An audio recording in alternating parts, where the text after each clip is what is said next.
Hello and welcome to ExtremeHealthRadio.com with weekly radio shows and articles with empowering information designed to give you all the tools you need to take back control of your health and your life. This audio blog is brought to you by an amazingly healthy dog food for your animal called Barf World, B-A-R-F. Biologically appropriate raw food diet for dogs. It's an incredible food for your dog to give them all the vitamins and minerals and everything that they need, the bone, the entrails. It's an incredible product for your dog. They will absolutely love this food. I guarantee it. If you go to extremehealthradio.com/BARF, BARF, to learn more, or you can check out the product in our store as well. All right, let's get started. Today's article is called The One Thing I Learned from Great Athletes. And this morning we wrapped up a show with Dr. Jeff McCombs on Candida, episode 343. And after that, Kay took off for a few days up north to get away and to clear her mind and get some peace and quiet.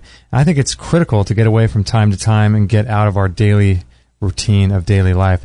So while she was gone, I put in my iPod and went for a walk on the beach for about an hour in the midday sun. And it was pretty nice for mid-November.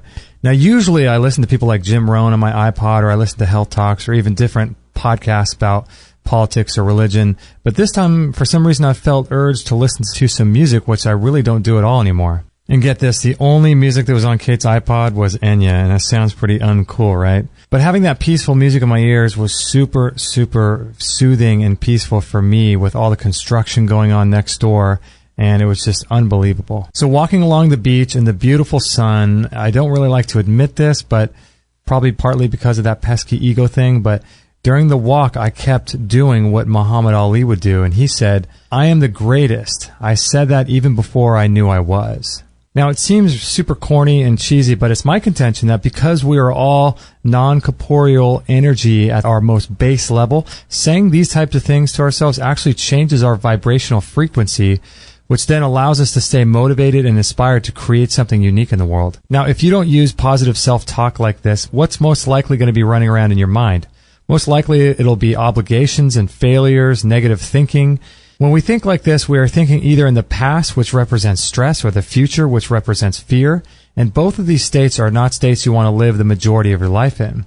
Muhammad Ali also said something I really liked, which was, "It's the repetition of affirmations that leads to belief. And once that belief becomes a deep conviction, things begin to happen." Like he said before, he declared he was the greatest long before he ever knew that he was. Now, Phil Jackson, the former NBA coach of the Chicago Bulls and the Los Angeles Lakers, said in his book, Sacred Hoops, he used to invite all of his players into a meditation circle before every important playoff game so that they can envision or imagine the outcome of the game at the very end. He would have his players think about the exact scenario that would be happening as his team won that final game. Now, when I read that about 10 years ago, I thought, I like this guy, but he's a little bit strange. Now, all the players didn't jump on the bandwagon either. Some did, but others didn't. And so Kate and I were talking the other day on our way to Dr. Berkman's office last week about successful people. And I brought up people like Kobe Bryant and Michael Jordan. Can you see a theme here? I love basketball. And we were talking about why these people are so interesting. I believe they're interesting because they don't think like the rest of us. They come off as arrogant or conceited, very cocky, people who are full of themselves. But we want to hear them speak because they don't think about themselves or what's possible like the rest of us do. They have become so disciplined and so focused and driven that they succeed because of that kind of a mindset. Now, if we're going to do anything in this world, we have to get a hold of our thinking and begin to, quote, take every thought captive, like it says in the Bible. So lately, I've been doing a pretty powerful meditation that I actually made up, which includes sitting quietly and saying a series of I am statements. Cue the Twilight Zone music. People probably think I've gone off the deep end, but I'll say things like, I am grateful for everything that I have. I am worthy and deserving of the success that I have. I am healthy, vibrant, and powerful. I affect change in thousands of people around the world. I attract the right people, circumstances, and situations in order to live my highest purpose. I'll get creative and think of as many different I am statements as I can in order to change my emotions while doing it. That's the key. You need to actually feel emotionally charged while saying these statements. Then once I'm done with that, which might take a few minutes, I'll thank God for everything I have in my life, and I'll say things like, thank you, God, for my life. Thank you, God, for every blessing you've given to me. Thank you, God, for my mom and dad. Thank you, God, for my family. Thank you, God, for Kate and for her being in my life. Thank you, God, for this home, etc., etc. And once this is done, I'll do a series of specific breathing exercises called the breath of fire, which somehow seems to solidify the feelings created by the I am statements and the gratitude prayers into my body. It actually changes how I feel about saying those statements. It's really strange. And when you do the breath of fire, the oxygen changes in your body and you get a tingling sensation all throughout your body. And I feel it is somehow pulling intention from the non-physical into the physical. I like to think of it like reaching out into the quantum world of infinite possibilities and grabbing the one you want and putting it into the shopping cart that is your life. It's selecting something non-existent above all other things and pulling that into the realm of your own existence. It's very similar to maybe psyching yourself up before doing a bungee jump or if you're going to do firewalking. Imagine the mental and emotional state you have to get your mind into before walking on fiery coals without burning your feet. It's crazy.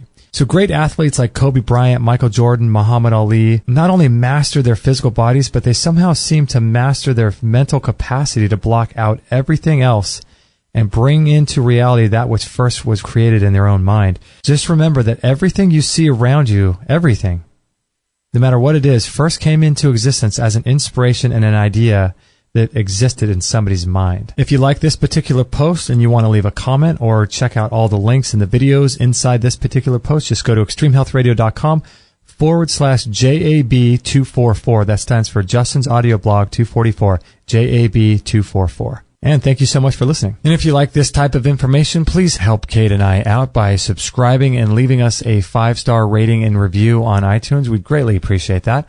All you have to do is go to iTunes and sign in. Head on over to the store and type Extreme Health Radio, all one word, to leave us a rating and review in iTunes. We'd greatly appreciate that. And don't miss out on any of our cutting-edge radio shows on natural healing with authors, scientists, and doctors that teach you cutting-edge natural healing protocols that are incredibly empowering. Also, if you'd like to grab our free gift to you called Lessons from the Miracle Doctors, written by John Barron, that sells for $20 on Amazon, we'd love to give that to you for free just for signing up, and you'll get it immediately. It's got tons of natural healing protocols like how to do a coffee enema, how to make a green smoothie, how to do a castor oil pack, incredible tools to help you heal naturally in your life. So join the thousands of others who have already signed up for this newsletter, and we'd love to send it to you. Thank you so much for listening.